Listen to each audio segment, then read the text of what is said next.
What does not kill me makes me stronger. If you gaze long enough into an abyss, the abyss will gaze back into you.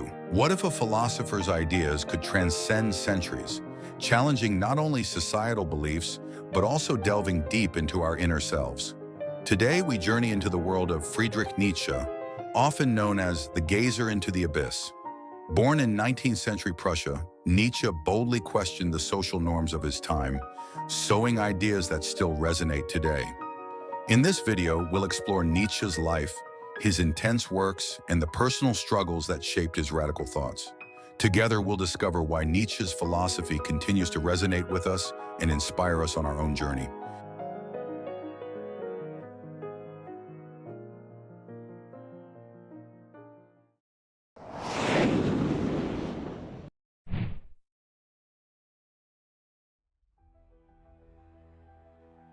Friedrich Nietzsche was born into a pastor's family. His father was a devout Christian, while his mother was strong and traditional.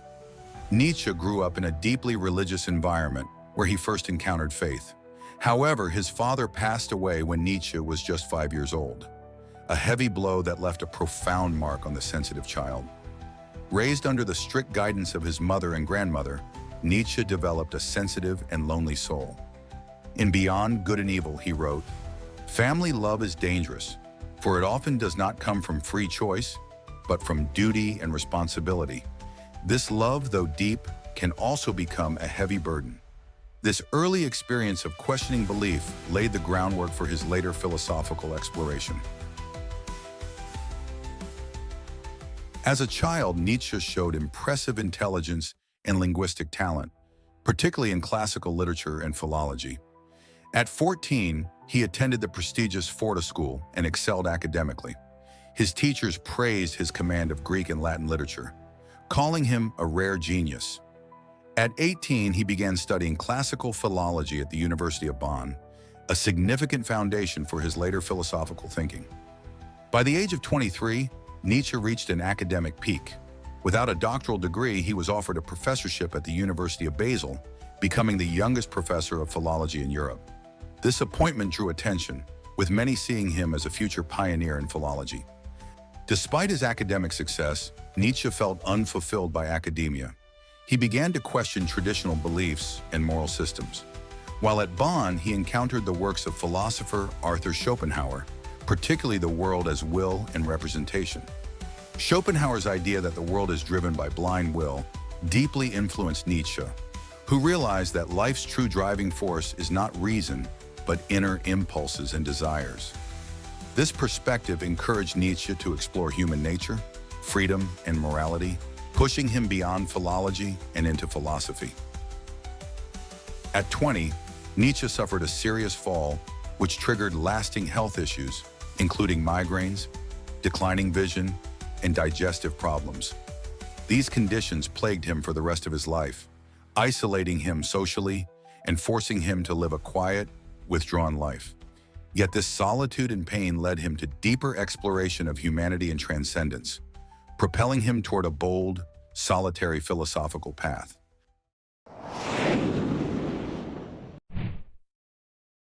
Throughout his life, Nietzsche had a few significant relationships, all of which ended in heartbreak. Notably, he fell for Luz Salome, a brilliant and independent Russian-born intellectual with a deep interest in philosophy and literature.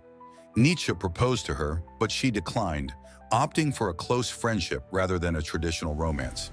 This rejection devastated Nietzsche, who yearned for love and connection, but often idealized relationships beyond reality. The renowned German Nietzsche scholar, Walter Kaufmann, wrote in his work, "Nietzsche's life was a lonely struggle.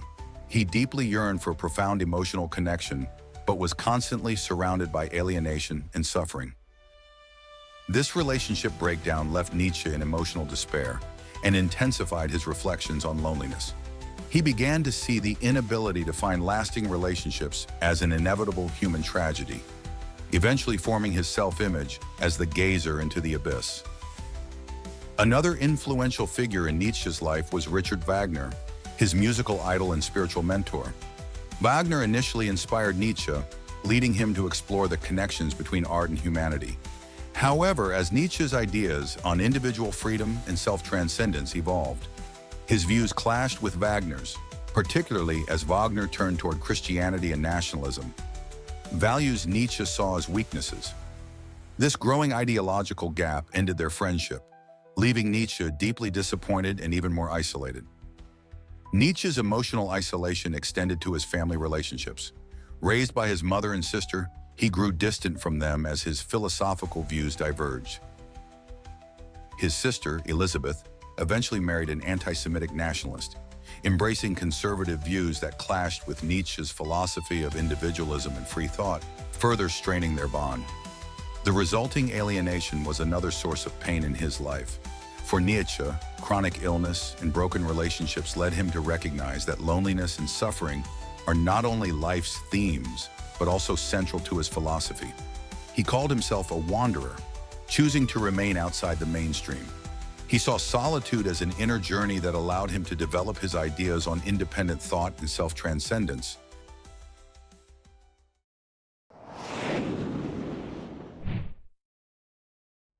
Nietzsche's works are more than philosophy. They are intense emotional and psychological explorations, rich with artistic insight and vitality.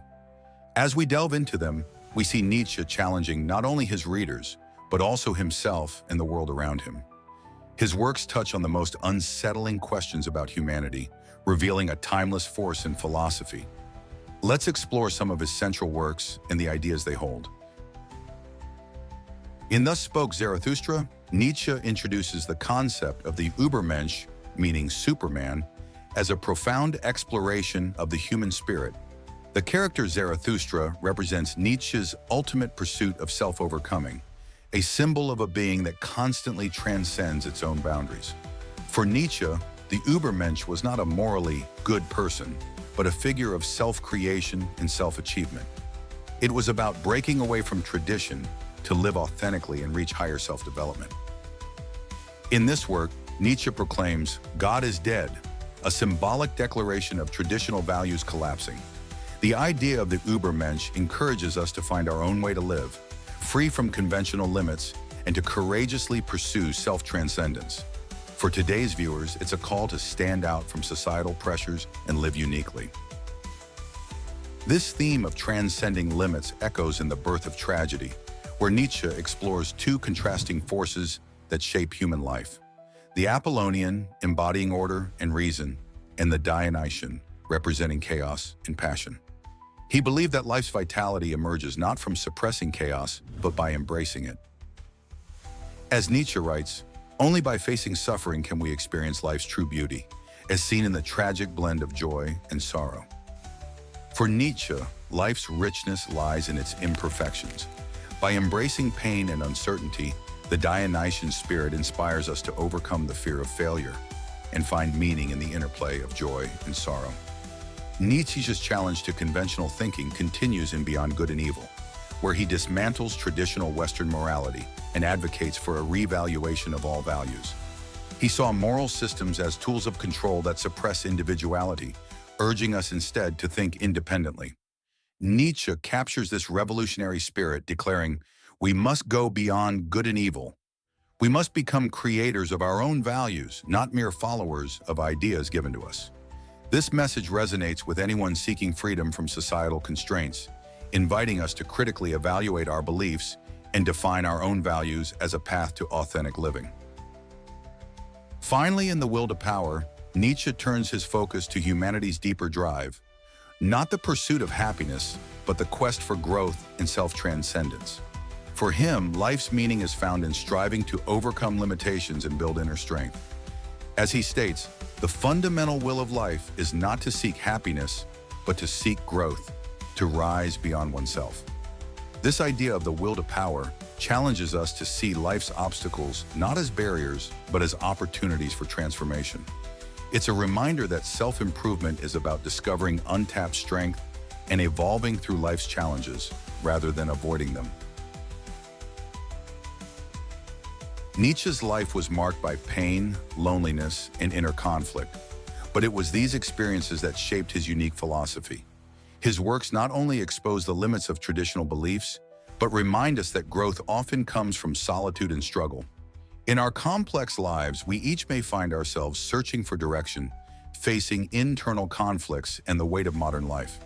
Nietzsche teaches us that pain isn't an endpoint, it's a path to growth. His concept of the Übermensch encourages us to explore and break through our limitations. He reminds us that, even in solitude, we can pursue our own truth and inner strength, becoming creators of our own values.